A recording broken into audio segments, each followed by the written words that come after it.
Thank you to the family for inviting me, because I've been hearing about this place for a long time and never had a chance to come. I happen to live in San Francisco. I'm French. I'm actually from Saint-Malo, so I'm not exactly French. I'm from Brittany, but I do live abroad, and we have a chance to have all our engineering team at Scality, who's based in Paris downtown. So I come every 5 or 6 weeks, but never had a chance to come here, and this place is just beautiful. So thank you for inviting us. We would like, and I say we because we're going to be 2 of us speaking tonight, we'd like to talk to you about culture. We think culture is a really important piece of successfully building any company. And so I'll just walk you through a bunch of things we've learned, sharing the good, the bad, the ugly. And towards the end, I want to welcome Claire, who's sitting here, and who's our culture captain. And it's a role we created when we reached about 100 employees. And we just want to share with you what that means and share this as an experience. It's clearly an experiment, but we're very excited about it. And I think we have a few early learnings to share. So let's get started. I'll tell you just really quickly a few words about us. So we are a software editor in the infrastructure business, in storage. What we do is that we take the secret sauce of Amazon, Facebook, or Google in terms of new way of building big storage system to store all the pictures and videos and everything. When we make that a product for large enterprise who themselves want to build large storage system and not do it in the old way. So our day-to-day competitor is a $16 billion, 70,000 people company called EMC, who's been dominating the storage business for a long time, and we're breaking their model because we're doing things as software and commodity hardware. And if you're a big fan of storage, we can talk about that, but that's not my main topic today.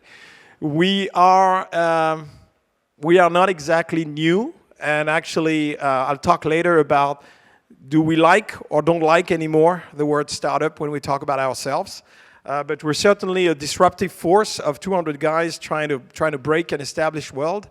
And that's basically translating into heavy investment. Because if you fight against a giant like that, you need a lot of fuel in your tank. So we've raised $92 million so far cumulative in France, and had great support from Idinvest, BPI, and so on. But also in the Silicon Valley, we're able at round C to get Menlo Ventures on board, and at round D, we got HP Ventures joining. So it's a company that works really on very high-end stuff, and we project ourselves in many different geographies, which is part of the challenge when you build a culture. So about 200 people, and there are a lot of big companies who trust us. We do only very large accounts, very large systems. So if you upload your videos on Dailymotion here in France, most probably they end up on Scality software and then on some commodity hardware. We help people like that building very big storage systems. So what is a company culture? As far as we are concerned, we think of it as a mindset. Company culture is ultimately a mindset that's going to drive the way you behave inside and outside the company. It's going to drive the way you talk to your customer on the phone. It's going to drive the way you partner with other companies. And obviously, it's going to drive the way you behave internally.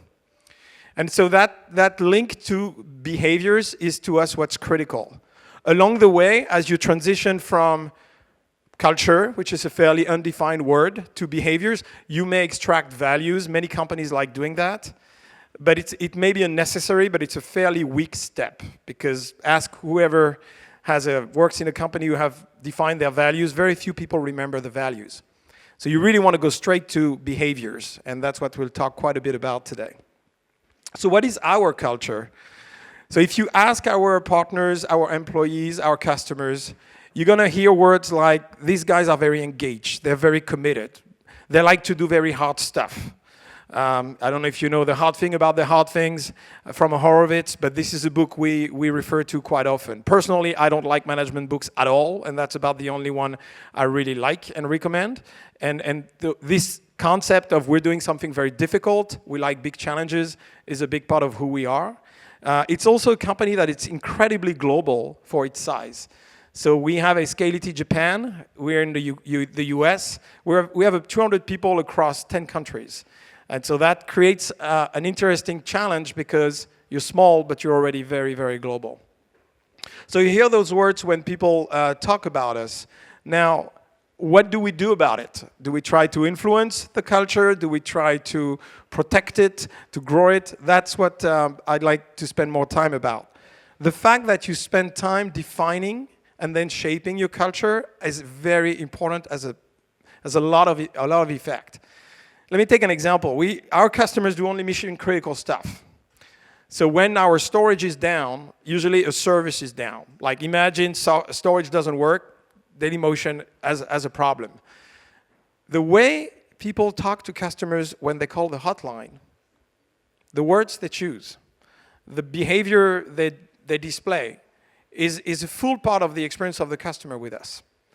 And when you hire a support engineer who may be a Linux superstar and can fix whatever technical issue, if you don't talk about the way you want to address the customer, you're going to basically have one kind of experience per support engineer. Because they've done it before, they come with their luggage, and they just repeat schemas they've already been through. So the time you spend at defining and shaping what is culture is not wasted, because ultimately it has an impact on the way your customers are being served. It also has an impact on the way you are recruiting. Because if your culture is consistent, if what you stand for is consistent in the way the team members talk about it, you have a higher chance to attract people who relate to that. So it's a very virtuous cycle, which is why we've dedicated time, and we continue dedicating time to the topic, as well as budget and headcount, because it's really a glue for all the different, more operational facets of growing a company. So I'm going to walk you through a series of learnings. I don't pretend to give you a lecture on what's a good corporate culture. I don't know if you ever read the Netflix. There's a huge PowerPoint available on the net about the culture at Netflix. It's a really interesting document. We are not there yet. So I cannot walk you through like 50 pages that say, this is who we are, this is how we behave, we reward those behaviors, we reject those behaviors. We're about probably 80% there. But the ability to wrap it up in one single document that would be read by millions of people on the net, that's still a job to be done. While we're working on this, we have some very concrete learnings, and I hope that's going to help you as you build your own companies. So the first thing is that seeing is believing, meaning that if you want to talk about culture, you're going to be tempted to write something just to frame your mind. You're going to write your values, you're going to write your desired behaviors maybe, and you're going to publish this, and nothing's going to change. Because what matters is to display those behaviors in every part of the company. So we've done it. We did regroup all the managers of the company a year and a half ago, nice workshop, San Francisco. We don't talk about financials, we don't talk about roadmaps, we talk about culture. Let's extract our values. For each value, let's define the 3-4 behaviors we like and we don't like. We've done that work. It's very good, it's very foundational. You align a group of people. And nothing changes up to the point where these are being displayed. Actually, worst, if you're one of the very influencing members, whatever you're a founder or an executive or a very influential engineer in the engineering team, if you display the opposite of what has been published, that trashes all the work you've done at formalizing it. So it's really important you pay attention to embodying these things so that they become visible, which is what I say, seeing is believing. Counter example, we took a great methodology that has been used at Google, which is called OKR, Objectives and Key Results, which is a way to set goals for your organization in a very aspirational fashion. Let's dream about going to the moon, and if we don't get to the moon, it's not the end of the world, but we've pushed ourselves very far, we've set some very ambitious goals, and that's going to drive the whole organization to aspire to bigger stuff. On paper, it sounds absolutely great. It was a total failure for us. And it was a failure for us because we took the methodology, we trained our managers, we really talked to people at Google and so on who had used it, but it was not us. It was just not us. And so we pulled it back. So again, writing, formalizing is a good step, but it's far from being enough. Hearing is believing, and I think that's key. Like many companies, we write stuff on our walls, and I see stuff being written on the walls here, and I think writing's great. But actually, again, it's a matter of embodying things. So if you use words that everybody uses, and we do that from time to time. We say we're customer focused. Who's not? Who would have the arrogance to say we don't care about customers? It's a very tempting word because there's a bunch of things that comes with it, and you think you can rally people around it, but actually people don't remember it. Now, if you say we're frugal but generous, okay, people are like, okay, what do you mean? And then you engage a conversation and you really talk about something that's easier to bring home. So yes, we're frugal but generous. We have $92 million we owe to quite a few people. We're not profitable. We probably don't have a short-term path to profitability because we are in an industry where you need to do a lot of R&D just to be at the table and play. So we'd better be frugal. But selectively, we want to be generous. So we don't want to check the price of a pen you've bought or the way you've bought your airplane ticket. We don't have strong processes around that. But we are keeping an eye on the big cost items. We're serious about hiring, for example. And we are going sometime to spend money in ways that many people would think is useless. So we did an experiment with standing desk in San Francisco. We bought 2, and we're wondering how people are going to use it. And we did a bunch of tests, and we ended up putting those desks everywhere. Candidly, it's not mandatory, but it's actually very helpful, and we took the desks that are the higher end, the ones with the electrical engine, memorizing the positions. And why? Because if you are generous on that item, you're going to reach your goal. People are going to use it. Whereas if you take the mechanical one, it's just slightly cheaper. You save 30% on the desk, but people keep it in one position.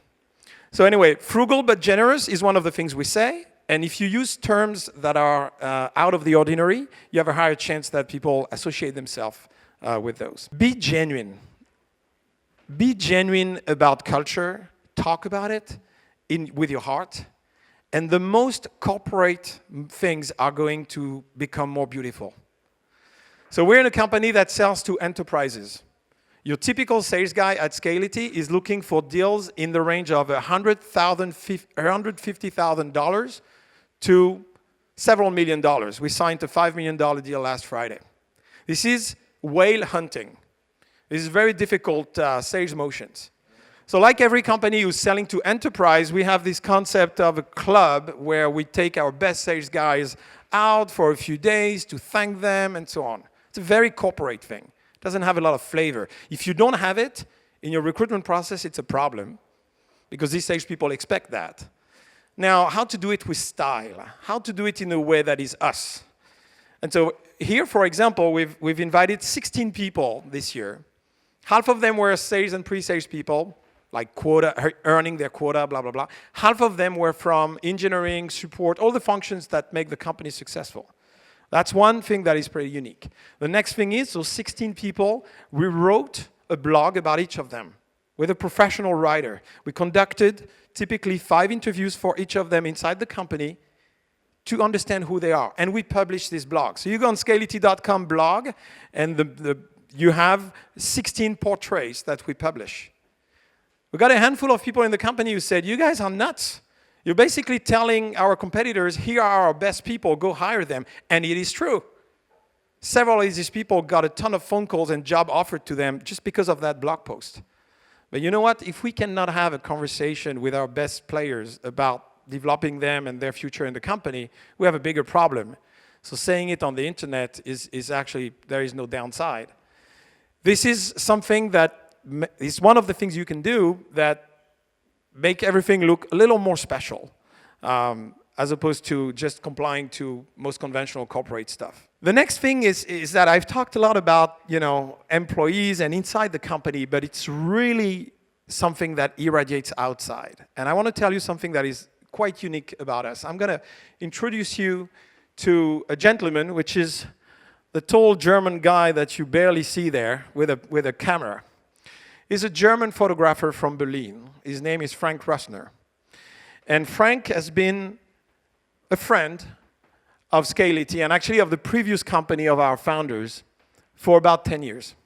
He's a professional photographer, and we make the investment of having Frank on a retainer and putting him on a plane each time we do something that we want to remember.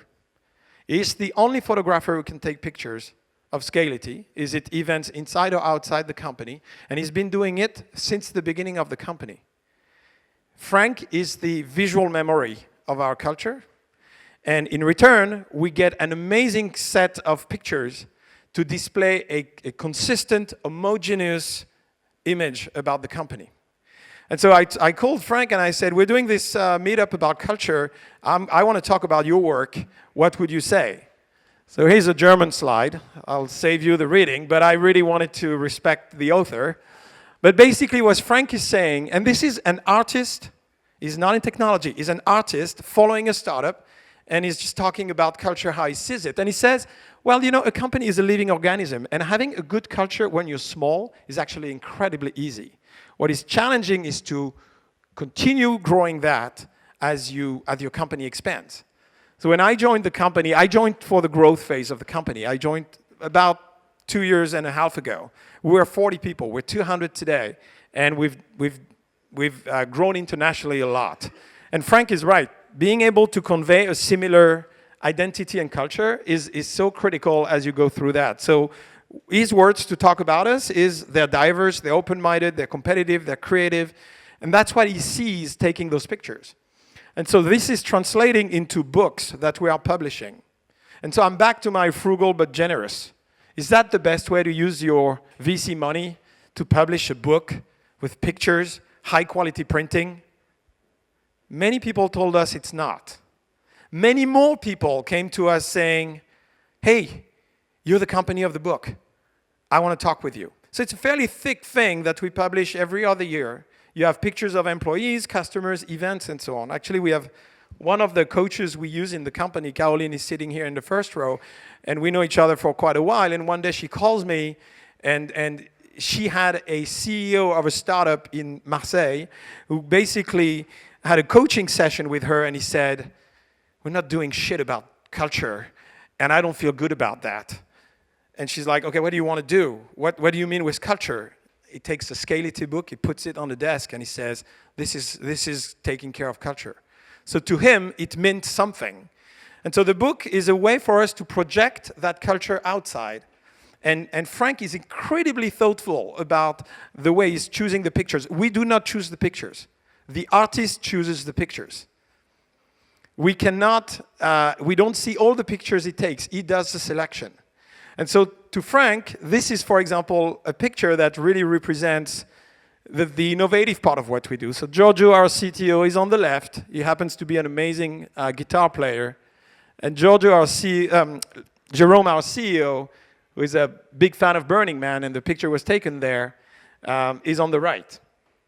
And so this is obviously not, there are a few tricks that Frank applied. We don't know yet how to levitate. But the thing is that Frank is using this to communicate the fact that between these two founders, you have a visionary on the right, and you have a total creative genius on the left. That's what Frank is putting in this picture. And we let him design it that way. The other thing that Frank does is that he takes picture of every single employee. We don't force people to use those pictures on their LinkedIn profiles, for example, but it happens to be the case. Many of them actually, when I meet their family, they're like, oh, this is the best picture ever of my husband. Can I get it framed? And then that picture ends up at their home. And so these are some of the pictures, and obviously it's easy to look global when you are on both coasts of the United States, you're in Japan, and you're about 5-6 countries in Europe. But I think it shows. And as you can see, we let Frank choose exactly the way he wants to do it. So here he made a choice of being very close to the faces. The artist is speaking. That's his way to represent diversity that he observes with us. This is a picture from the last sales conference. We have about 60 people who are selling and pre-sales people. And we were in this boutique hotel in Washington. And in the, where people put their, when you go into your room in the closet they give you, there was those weird wardrobes. You had zebras and you had panthers. And so one of the guys comes down at the end of the day in the lobby right before going for drinks, and he's wearing it. And another guy comes, and another guy comes.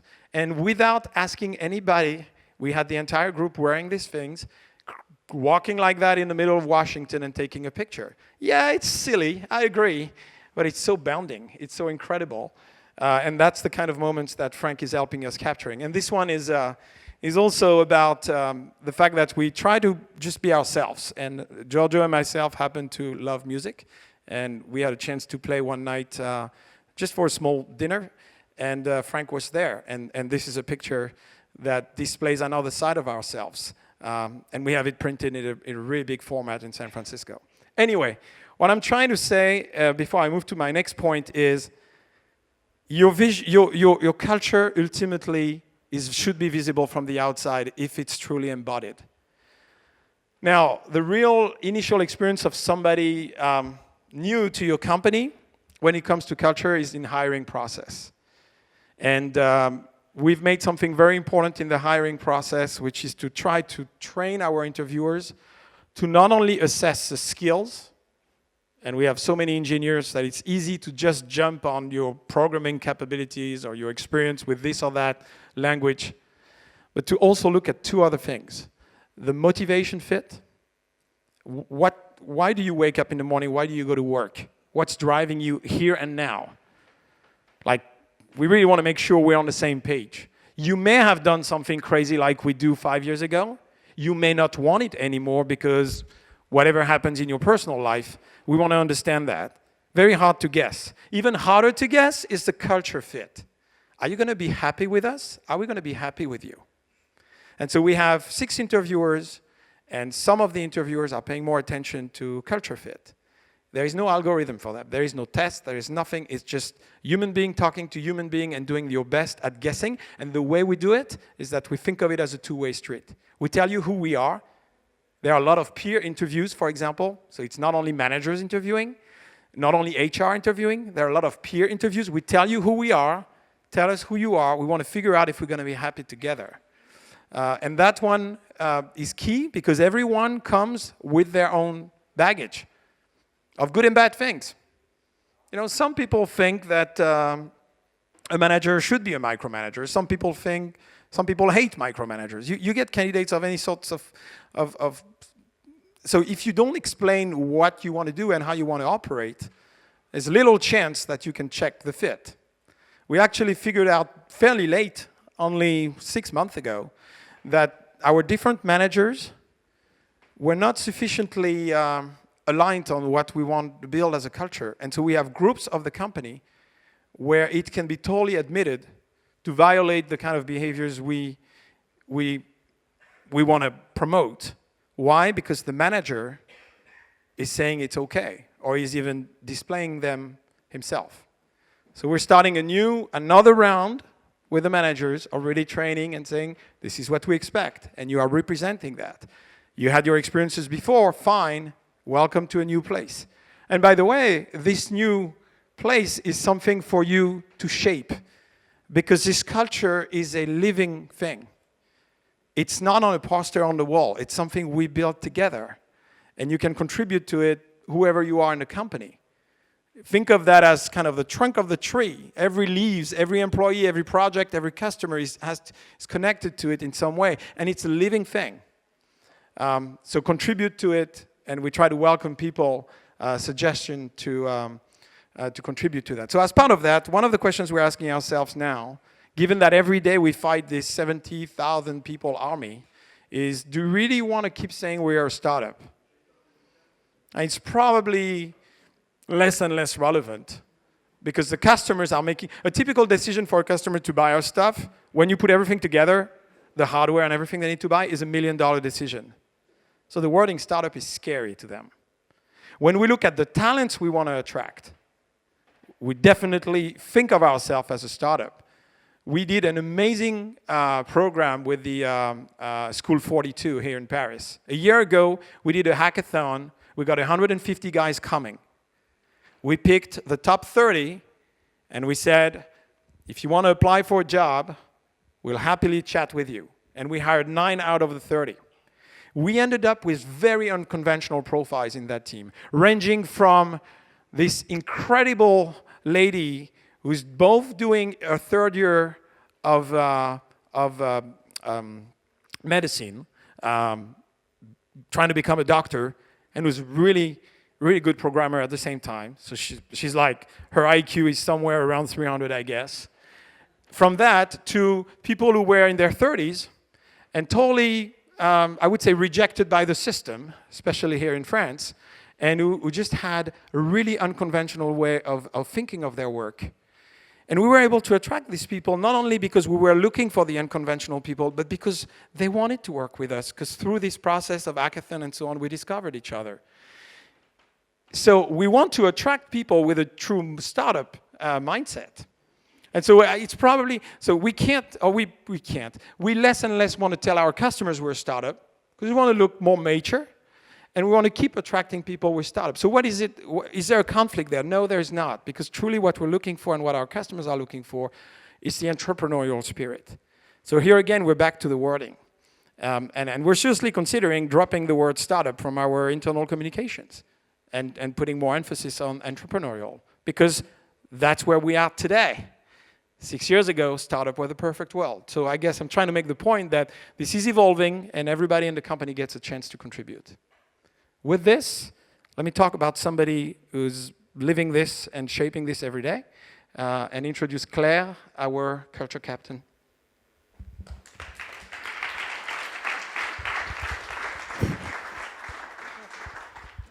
Thank you, Erwan.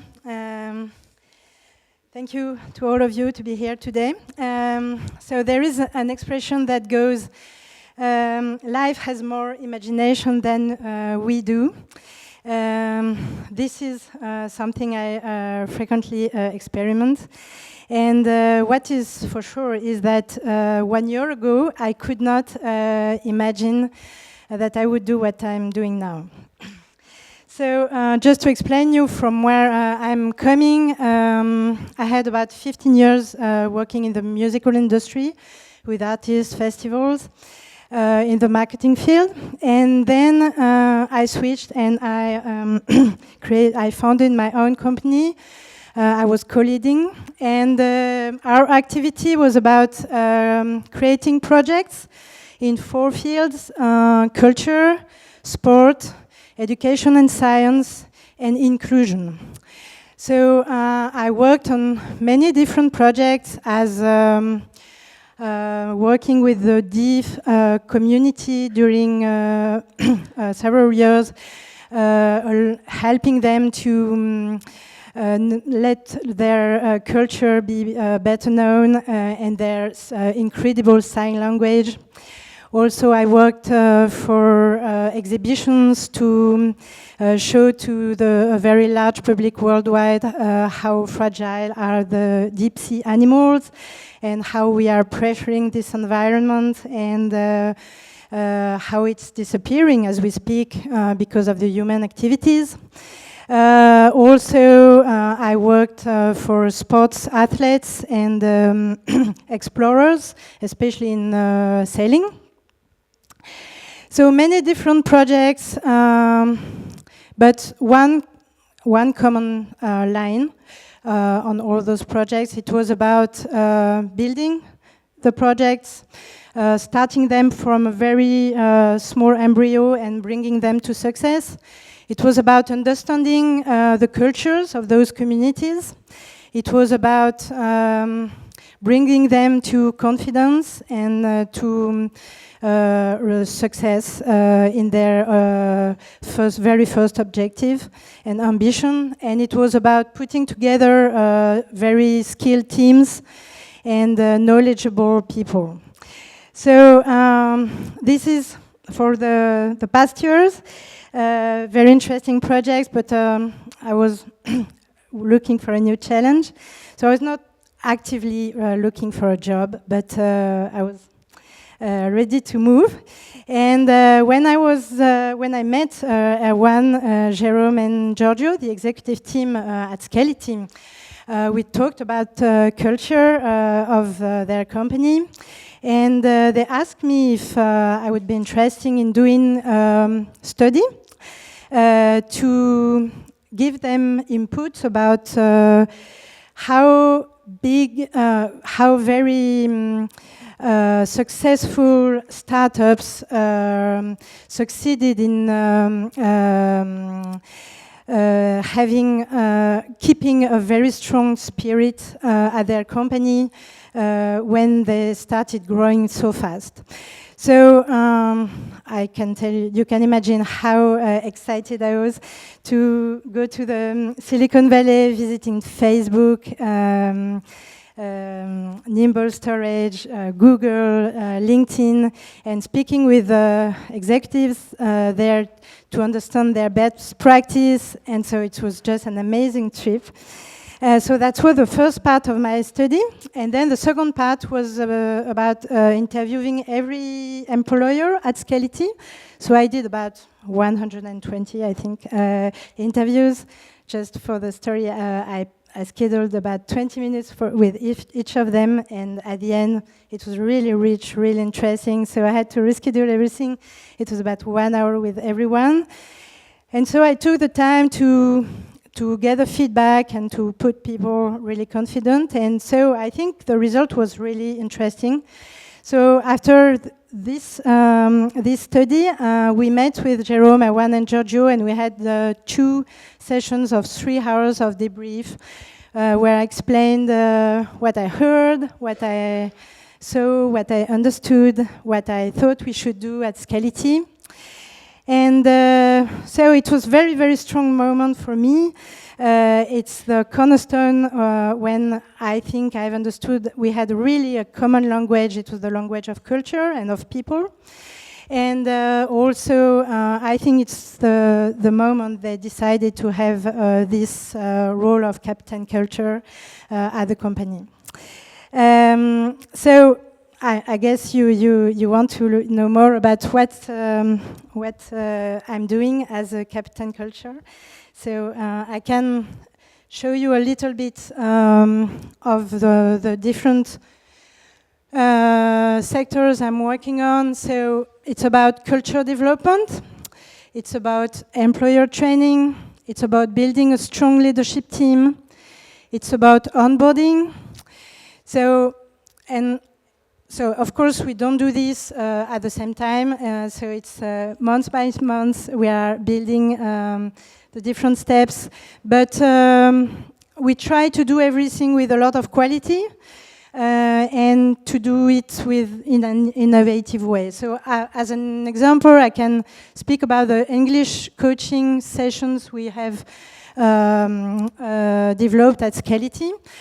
So one of our objectives, and we think we have this responsibility at the company, is that everyone has to to have professional fluency, and so we propose English course to the employers who need it, and so the objective is that they can reach for Scality, but also for their own personal development, a good level in English. So instead of sending them to English courses outside or inside the company, and we know how it works, people go to in the class, they listen to the teacher, they repeat a little bit, and then they stop it during 1 week, and they come back to the class, and they have not practiced because they didn't have enough time, and so on and so forth. So the idea was really to find another way, and we decided not to have an English teacher, but to have an English coach. So, by the way, she's an English teacher, but the idea was to transform the English course in English coaching. So what do? People have 30 minutes with a coach every 2 weeks, and it's not a lesson, it's a time where the coach evaluates their level, what they have done during the past 2 weeks, and she recommends some lectures, some films, some grammar lessons or things like this, and when she thinks it's very useful. And so we totally changed the way of learning English. The idea is really that people have to take their learning on their own, and they have to work by themselves, and they have to do the work by themselves. We are not feeding them, we are recommending them how to do it and how to improve. So this was for the English session. So also in my mission, it's about taking the pulse of the company by different ways, developing our recruitment brand, rewarding outstanding performers, and developing specific programs as sports program, wellness program, social responsibility program, and also new practice we have developed at the company. So a few words about this. We are working with several coaches, and we are meeting all together with the leadership team about 4 to 5 times a year. And we decided in January to change our way of starting the meetings, change our way of starting our brainstorming, and bring calm and concentration. And so we decided to have several different ways to do this. So when we do leadership meetings now, we do meditation in the morning, so we can forget our bad ideas, we can relax, we can concentrate and focus on what we are going to do. We do mindfulness. We developed also internal thinking process. So the idea is that when we start a meeting, the manager asks to his team to take 1 to 2 minutes to just be in silence and think about what he's going to say, what he wants to do during this meeting, what he wants to obtain. And so it totally changed the way of the meeting. So this is, I would say, something we do more and more. We also have yoga course in our wellness program. So the idea is really to help people to be calm, to be concentrated, to be focused, to be here and now when they are doing something at the company. Thank you.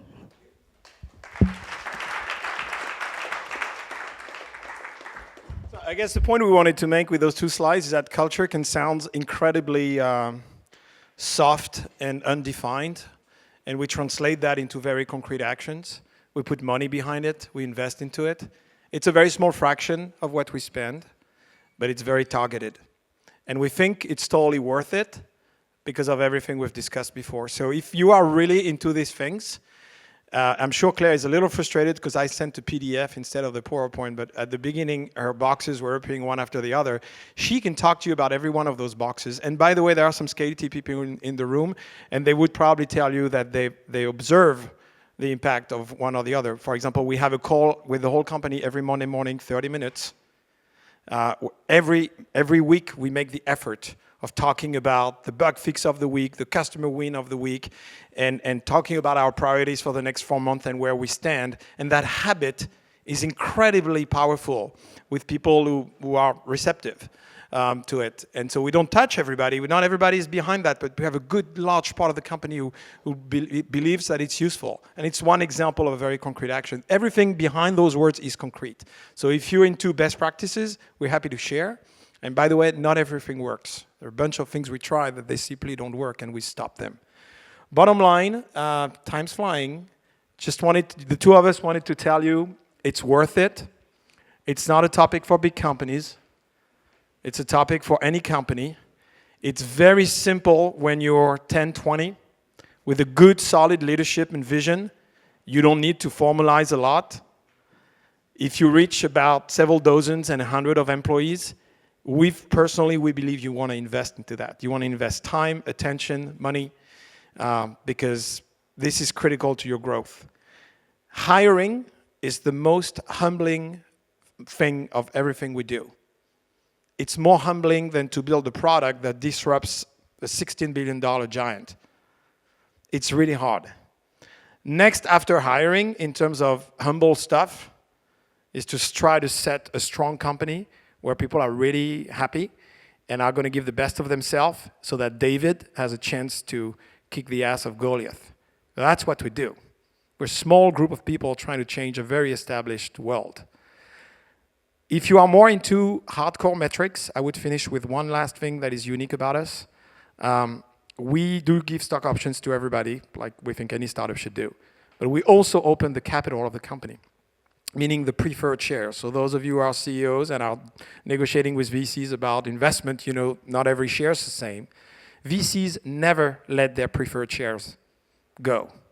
We got them 4 rounds in a row to allow our employees to buy with their money the same shares that the VCs have shared. And while I cannot give you detailed numbers, I can tell you it's serious dilution for the VCs because we have 60% of employees who invested above and beyond stock option. They invested money to buy shares. And that's one of the ways, if you're more into metrics and are more into hard metrics, this is one way to look at what does it mean to create a group of people who want to go climb the Everest in flip-flops and with no coat, but really thinking that there's enough oxygen up there that we can make something unique. Thank you for your time, and I think we have a little bit of time for a few questions.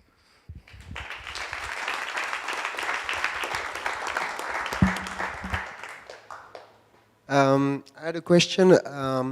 You grew very fast, but you exist since you've been existing since 7 years now. And what was the most? You obviously had to pass through very difficult points. I mean, when the company structures itself, and when new people from different corporate culture come, and they come from big companies, and then there are very intense cultural friction between the old people who have been living the adventure and people who you hire so that they can structure the company. Yeah. Could you tell us an example? Yeah, and, I think where you. So it's very clear. Storage is a very difficult industry because you need to work for a long time on your product to give an opportunity to play. And once you play, you're against people who can just throw money at killing you. So the death rate is crazy in that industry. Now the rewards are amazing. There are usually acquisitions in $1 billion size for companies who have only a few dozen $1 million revenues. So the multiples can be quite crazy. Bottom line, you're right. When you grow, you integrate people, they come with their culture, and you get a friction. Sometimes it's been very positive. We've had people who join a group with their previous culture, and what they bring to ours is a total acceleration. So I'm thinking of one of our engineering managers. We decided to move to a full agile development. Believe it or not, we were agile developing, but we were legacy on testing. So we had this very bizarre sign of one leg is agile and the other leg is like legacy QA. And we decided to break this and to go to continuous integration end-to-end, blah, blah, blah. The manager we brought in for that, of course, brought a skill set. But 2 months later, we had a very good part of the engineering floor who wanted to work for him. And he came with his luggage. You know, we didn't tell him this is how we want you to behave as a release engineering manager, which is, by the way, a new job. So he was able to add something with his persona. That's a positive. For one positive, I probably have 2 or 3 negative of people who come, and because we're not sufficiently clear that we're not going to tolerate a certain behavior, like not saying good morning when you come to the office. We find ourselves with a group of people that is clearly a sum of individual people, but they're not really teaming up. And their jobs are very individual by nature. It's on the sales side of the house. So it works. It's okay. They make their number. But we're missing something that would be beneficial in the teamwork. And in that case, we're bringing coaching to that manager. And we're saying, listen, this is what we expect to happen. You're doing great. You're delivering your number. You're in sales. So that sounds like the ultimate metric of success, but it's not enough for us. And so we bring help. But it's very hard to do. And understand that we have one more dimension, is that we are in Japan, in Western Europe, and in the US. So on Monday morning, if I say, hey, you know what, the quarter is tensed. We're not sure we're going to make the number. The Frenchies are like, yeah, okay, they'll find a deal at the end of the quarter. It's all right. The Americans are like, so if we miss the quarter, are they going to fire everybody? So that same sentence, because you want to be transparent, right? You want to communicate the tension in a positive way. Guys, this is where we are. You're talking to many different cultural audiences from their cultural background. And so we do believe that your culture as a company does not supersede your culture as people. I am Breton. That's it. I'm not going to change that for Scality. So we need to create a corporate culture that takes into account the fact that I don't define myself as French. But more importantly, when we go to Japan, we did get our first deals flying people in and out the country. And once we had our first deal, or two first deals, we created a fully Japanese team with a Japanese general manager. We didn't fly somebody who has no clue about Japanese culture. So it's a very, sorry for the long answer, but you have also this geographical dimension that's creating even more combination and makes it even more tricky. If I continue giving 10 minutes answers, we probably have room only for another one. Or maybe not, there's another speaker. Thank you, thanks for your time.